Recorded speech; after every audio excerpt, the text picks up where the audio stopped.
Hello students, welcome to the channel jackpot number 1। तो आज question number 3 करने वाले हैं हम लोग अंडरस्टैंडिंग ऑफ इंडिया का। 2 क्वेश्चन हो चुका है, ये हम लोग लॉन्ग क्वेश्चन कर रहे हैं। अगर आप न्यू है चैनल में तो डेफिनेटली चैनल को सब्सक्राइब कर लेंगे ताकि इस प्रकार की वीडियो आप लोगों को मिलती रहे।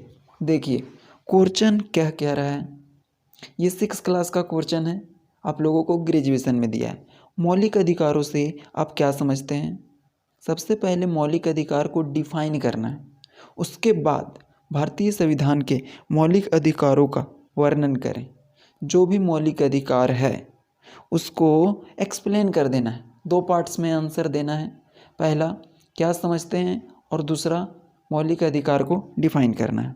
बहुत सिंपल क्वेश्चन होने वाला है आप लोगों के लिए। देखिएगा कि मौलिक अधिकार का वर्णन भारतीय संविधान के भाग 3 अनुच्छेद 12 से 35 तक किया गया है। ये लाइन आप लोगों को सबसे पहले लिखना है क्योंकि इम्पॉर्टेंट है किस भाग में है और कितना से कितना अनुच्छेद में, इसके बारे में बताया गया है। तो भाग 3 और 12 से लेकर के 35 अनुच्छेद तक मौलिक अधिकार का वर्णन किया गया है। अब इसका हम लोग डेफिनेशन देखते हैं कि क्या है। मौलिक का मतलब होता है मूलभूत। मौलिक का मतलब होता है मूलभूत, और इस संसार में जितने भी व्यक्ति हैं, चाहे महिला हो, पुरुष हो, लेडीज हो, जेंट्स हो, सभी को 3 आवश्यकताएं होती है मूलभूत: रोटी, कपड़ा और मकान। उसी प्रकार से भारत के नागरिकों को मौलिक अधिकार दिया गया है, उसी को मूलभूत अधिकार भी कह सकते हैं। तो इसका डेफिनेशन देखिएगा कि मौलिक अधिकार उन अधिकारों को कहा जाता है, मौलिक अधिकार उन अधिकारों को कहा जाता है जो व्यक्ति के जीवन के लिए मौलिक होने के कारण नागरिक को दिया जाता है। तो इसका कहने का सिंपल सा तात्पर्य है कि व्यक्ति के जीवन के मौलिक होने के कारण नागरिक को दिया जाता है, उसी को क्या कहा जाता है? मौलिक अधिकार कहा जाता है। सिंपल सा डेफिनेशन है कि मौलिक अधिकार उन अधिकारों को कहते हैं जो व्यक्ति के जीवन के लिए मौलिक होने के कारण नागरिकों को दिया जाता है। किसके द्वारा दिया जाता है? भारतीय संविधान, राइट। तो इसमें राज्य के द्वारा हस्तक्षेप नहीं किया जा सकता। इसमें राज्य सरकार का कोई भी मंत्रिमंडल इसमें कोई हस्तक्षेप नहीं कर सकती, क्योंकि ये भारतीय संविधान के द्वारा हर एक नागरिक को प्राप्त है। तो ये था सिंपल सा डेफिनेशन इसका, और इम्पोर्टेंट इस लाइन को जरूर लिखिएगा। आगे देखिए कि इसे मौलिक क्यों कहा जाता है, क्योंकि आंसर को थोड़ा सा लंबा करना है, क्योंकि क्वेश्चन टोटल 15 मार्क्स का पूछा है। तो 15 मार्क्स का पूछा है तो उसी लाइक हम लोग आंसर लिखेंगे। देखिए इसे मौलिक इसलिए कहा जाता है, अभी बताए कि मौलिक का मतलब होता है मूलभूत, और मूलभूत किसी भी व्यक्ति के लिए क्या क्या चीज़ें होती है? कपड़ा, घर, मकान।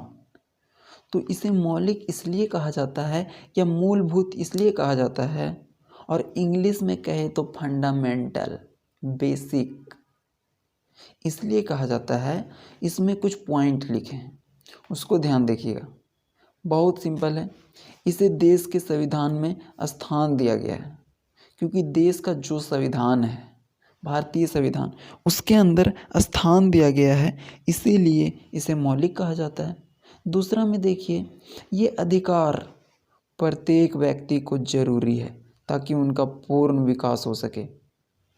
तो प्रत्येक व्यक्ति के लिए ज़रूरी है ताकि उसका पूर्ण विकास हो सके, ऊपर से लेकर के नीचे तक विकास हो सके, राइट। तीसरा पॉइंट देखिएगा, ये अधिकार प्रत्येक नागरिक के लिए समान है। तो ये जो मौलिक अधिकार है प्रत्येक व्यक्ति के लिए समान है। ऐसा नहीं है कि जो BMW में चलेगा उसको ज़्यादा अधिकार मिला है, उसी के लिए माना जाएगा, और जो साइकिल में चलेगा वो नहीं मानेगा। ऐसा बिल्कुल भी नहीं है, प्रत्येक व्यक्ति के लिए समान है। चौथा पॉइंट देखिएगा कि इसको फंडामेंटल राइट्स क्यों कहा जाता है। क्योंकि इन अधिकारों का उल्लंघन नहीं किया जा सकता। तो ये था 4 इम्पॉर्टेंट पॉइंट। इसको हम लोग आंसर को बड़ा करने के लिए कर रहे हैं और इसके बारे में जानकारी भी होना चाहिए। तो ये चारों याद होता है आप लोगों को तो ठीक है, अदरवाइज 2 पॉइंट 3 पॉइंट जितना भी याद कर सकते हैं उतना याद कर लीजिएगा, क्योंकि ये सब तो आप लोग पढ़े हो 6-7 में, तो याद करने में दिक्कत नहीं होने वाली है। बहुत सिंपल सा है। क्या है? संविधान में स्थान दिया गया है, पूर्ण विकास होता है, सभी के लिए समान है और उल्लंघन नहीं किया जा सकता है। यही तो 4 था। आगे देखिए दूसरा पार्ट क्वेश्चन का कि भारतीय संविधान के मौलिक अधिकारों का वर्णन करें। उसके बारे में एक्सप्लेन करना है, उसको डिफाइन करना है, इसी को कहा जाता है वर्णन करें। देखिए सेकेंड पार्ट का आंसर, भारतीय संविधान के मौलिक अधिकार का वर्णन निम्न है। निम्न मतलब नीचे है। और ये जो लिखा गया है इतना बड़ा सेंटेंस, ये आप लोगों को अगर डर लग रहा है, क्वेश्चन से लिखा गया है। क्वेश्चन में यही दिया गया था कि भारतीय संविधान के मौलिक अधिकारों का वर्णन निम्न है, सिर्फ निम्न यहाँ पे ऐड किया गया है। तो आप लोग क्वेश्चन से हेल्प ले सकते हैं लिखने समय आंसर को, या फिर डायरेक्टली आप जितना मौलिक अधिकार है उसको लिख दीजिएगा।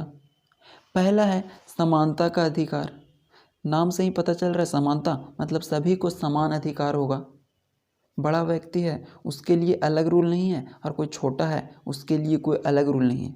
स्वतंत्रता का अधिकार, सभी व्यक्ति को स्वतंत्र रहने का अधिकार है। इन सभी के बारे में हम लोग एक्सप्लेन करेंगे, लेकिन आप लोग आंसर में डायरेक्ट इसको एक्सप्लेन नहीं कीजिएगा। सबसे पहले जितना मौलिक अधिकार है उसको लिख लेंगे, उसके बाद एक एक करके सभी को एक्सप्लेन करेंगे। तीसरा देखिएगा शोषण के विरुद्ध अधिकार, मतलब किसी भी व्यक्ति के साथ, किसी भी छोटे बच्चे के साथ शोषण नहीं किया जा सकता, ये उसका अधिकार है। धार्मिक स्वतंत्रता का अधिकार, किसी भी धर्म को अपने अनुसार से मान सकता है। पांचवा देखिएगा सांस्कृतिक और शिक्षा का अधिकार।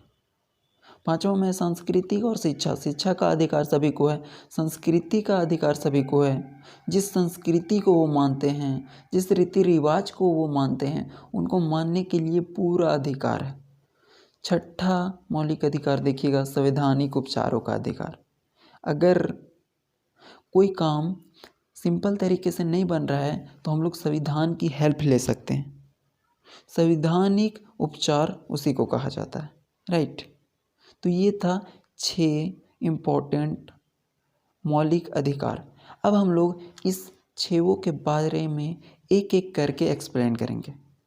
और आप लोग ध्यान दीजिएगा कि आंसर में जब लिखिएगा ना तो लाइन को सटा कर नहीं लिखिएगा, मिक्स नहीं कर दीजिएगा, क्योंकि वहाँ पे बहुत सारा पेज रहता है।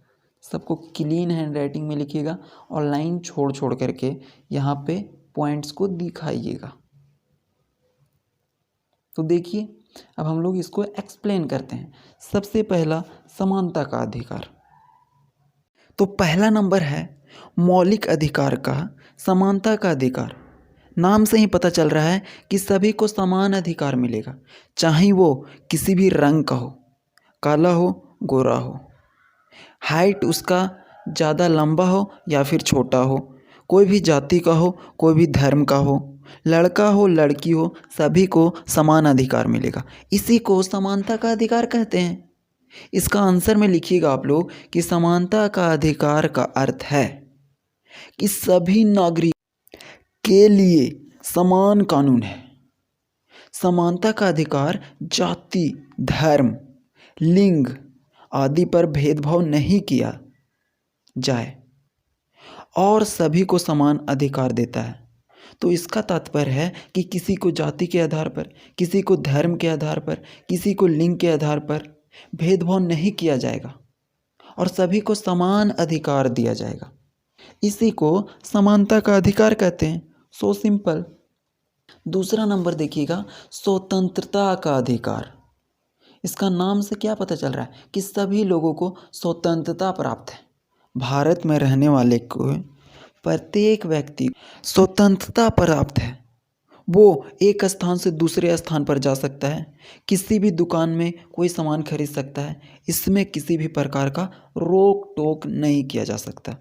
इसमें आप लोग लिखिएगा कि स्वतंत्रता का अधिकार वह अधिकार है जो भारतीय संविधान द्वारा जनता को दिया गया है। किसके द्वारा दिया गया? भारतीय संविधान के द्वारा।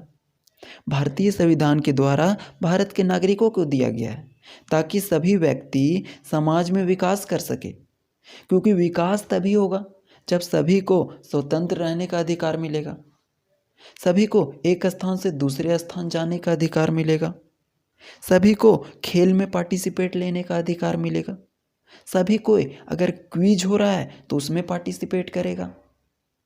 तो यही है स्वतंत्रता का अधिकार। तीसरा नंबर का अधिकार देखिएगा, शोषण के विरुद्ध अधिकार। और शोषण का मतलब होता है किसी को प्रताड़ित करना, किसी को परेशान करना, किसी को अपने अंदर कंट्रोल में रखना। जैसे कोई छोटा बच्चा होता है, उसको होटल के अंदर काम करवाया जाता है, ये शोषण के विरुद्ध है। तो इस अधिकार के अनुसार आप लोग इसी प्रकार से स्टार्ट कीजिएगा कि इस अधिकार के अनुसार, मतलब शोषण के विरुद्ध अधिकार के अनुसार किसी भी व्यक्ति से बंधुआ मजदूरी नहीं करा सकते। भारत का कोई भी व्यक्ति हो, उससे आप बंधुआ मजदूरी नहीं करवा सकते। और बंधुआ मजदूरी का मतलब क्या हुआ? मजदूरी का मतलब सभी कोई जानते हैं कि किसी के जगह पे जा कर के काम करना। और बंधुआ का मतलब होता है कि अगर कोई मजदूर किसी भी जमींदार या किसी व्यक्ति से पैसा लेता है और वो उसे चुका पाने में असक्षम है, तो क्या करता है वो लोग, जो जमींदार होता है वो उसको हमेशा के लिए काम पे रख लेता है, उसको आजीवन अपने कंट्रोल में कर लेता है। इसी को बोला जाता है बंधुआ मजदूरी। तो वो ऐसा नहीं करा सकता, ये शोषण के विरुद्ध अधिकार है। और 14 वर्ष से कम आयु के बच्चों से कारखानों में कार्य नहीं करवा सकते। जो भी बच्चे 14 साल से कम के हैं उनको फैक्ट्री, कारखाना का मतलब होता है फैक्ट्री, इंडस्ट्री, उसके अंदर आप काम नहीं करवा सकते। तो इसके अंदर आप लोगों को ये लिखना है। चौथा पॉइंट देखिएगा, धार्मिक स्वतंत्रता का अधिकार।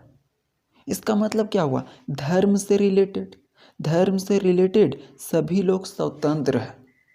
सिर्फ आप लोगों को जो मौलिक अधिकार है ना, उसको अच्छे से याद रखना है। 6 मौलिक अधिकार है, उसके बाद आप इसको समझ लीजिए और अपने लैंग्वेज में लिख भी सकते हैं। तो धार्मिक स्वतंत्रता का तात्पर्य है कि भारत का कोई भी व्यक्ति किसी भी धर्म को मान सकता है, इसमें उसे कोई रोक नहीं सकता। तो इसका आंसर लिखिएगा कि इस अधिकार के अनुसार भारत के सभी नागरिक को अपने अनुसार धर्म अपनाने की आज़ादी दी गई है। वो अपना मन के अनुसार किसी भी धर्म को अपना सकता है, इसमें किसी भी प्रकार का भेदभाव नहीं किया जाएगा, इसमें कोई भेदभाव नहीं किया जा सकता। राइट, तो यही था धार्मिक स्वतंत्रता का अधिकार। लास्ट में 2 और अधिकार है जो इम्पोर्टेंट है और बच्चों को थोड़ा कम समझ में आता है। ये चारों तो आप लोग आसानी से लिख दोगे। 2 जो है संस्कृति और शिक्षा का अधिकार, और सबसे लास्ट है संवैधानिक उपचारों का अधिकार। उसको आप लोग अच्छे से समझिएगा किस प्रकार से लिखना है। देखिए 5वां नंबर, संस्कृति और शिक्षा का अधिकार। इसमें 2 पार्ट आ जाता है, एक संस्कृति का अधिकार और एक शिक्षा का अधिकार। संस्कृति का अधिकार का तात्पर्य क्या है कि भारत के अंदर बहुत से छोटे छोटे क्षेत्र बटे हैं जहाँ पर अलग भाषा बोला जाता है, अलग जाति है, अलग प्रकार का रीति रिवाज है, वहाँ की संस्कृति अलग है, तो उसका अधिकार दिया गया है। तो इसके लिए हम लोग अलग पॉइंट लिखेंगे और शिक्षा का अधिकार के लिए हम लोग अलग पॉइंट लिखेंगे। तो देखिए संस्कृति का अधिकार में क्या लिखा जाएगा कि इस अधिकार के अनुसार, सभी में आप लोग इस अधिकार के अनुसार स्टार्ट कर सकते हैं, या फिर सिंपली संस्कृति के अधिकार के अनुसार भारत के किसी क्षेत्र के व्यक्ति जिसकी अपनी विशेष भाषा है, लिपि हो या संस्कृति हो, उसे बनाए रखने का अधिकार होगा। वो अपनी रीति को, रिवाज को बनाए रख सकता है, इसमें कोई रोक टोक नहीं होना चाहिए। जैसे झारखंड के लोग, यहाँ पे अलग अलग क्षेत्रों में अलग अलग संस्कृति अपनाई जाती है, तो उसको सरकार नहीं बोल सकता है कि आप लोगों को इसको नहीं मानना है, इसमें हस्तक्षेप नहीं करेगा। दूसरा देखिए शिक्षा का अधिकार, मतलब सभी लोगों को किसी भी क्षेत्र में हो, जाति चाहे कोई भी हो, धर्म चाहे कोई भी हो, अगर सरकार के द्वारा कोई शिक्षा प्राप्त करवाया जाता है तो वो सभी लोग प्राप्त कर सकता है। तो इसका आंसर में लिखिएगा कि किसी भी राज्य द्वारा मिलने वाली किसी शिक्षा संस्था, अगर कोई राज्य कोई भी शिक्षा संस्था प्रोवाइड करवाती है तो प्रवेश से किसी भी व्यक्ति को नहीं रोका जा सकता। ये शिक्षा संस्था में प्रवेश से कोई वंचित नहीं रह सकता, चाहे वो किसी भी भाषा के अनुसार से हो, कोई भी जाति हो, किसी भी धर्म का हो, इससे कोई फर्क नहीं पड़ता है। अगर गवर्नमेंट कोई शिक्षा से रिलेटेड संस्था खोलती है तो उसमें वो बिना हिचकिचाहट के प्रवेश ले सकता है। यही है शिक्षा का अधिकार और संस्कृति का अधिकार। दोनों को दो अलग अलग पॉइंट में लिखिएगा। आगे देखिएगा सबसे लास्ट और सबसे फाइनल, क्योंकि ये 5 अधिकार हो गया, और अगर कोई पांचों अधिकार में से किसी अधिकार को नहीं मानता है, पांचों अधिकार में से अगर किसी अधिकार को वो नहीं मानता है तो उसके लिए अलग व्यवस्था किया गया है, और वो है संवैधानिक उपचारों का अधिकार। जैसे कि इसको हम लोग समझ सकते हैं एक छोटे से एग्जाम्पल से, कि घर के अंदर अगर बच्चा किसी से नहीं सुनता है, अगर किसी से नहीं सुन रहा है तो अंत में जब उसके पिताजी आते हैं तो वो सबकी सुनने लगता है। उसी प्रकार से अगर ये 5 अधिकार कोई नहीं मानता है तो ये छठा उसी को मनवाने का एक अधिकार है। इस अधिकार के अनुसार अगर कोई व्यक्ति मौलिक अधिकार का हनन करता है, हनन करना का मतलब नहीं मानता है, तो भारतीय संविधान द्वारा उच्च न्यायालय और सर्वोच्च न्यायालय, उच्च न्यायालय तथा सर्वोच्च न्यायालय, इन दोनों को आप लोग थोड़ा हाईलाइट कर दीजिएगा। उच्च न्यायालय तथा सर्वोच्च न्यायालय में लिखित निर्देश तथा आदेश जारी कर सकता है अगर कोई व्यक्ति इसका हनन करता है तो ये था 6 मौलिक अधिकार और उसके वर्णन, और इतना आप लोगों को 15 मार्क्स के अंदर लिखना है। Thank you.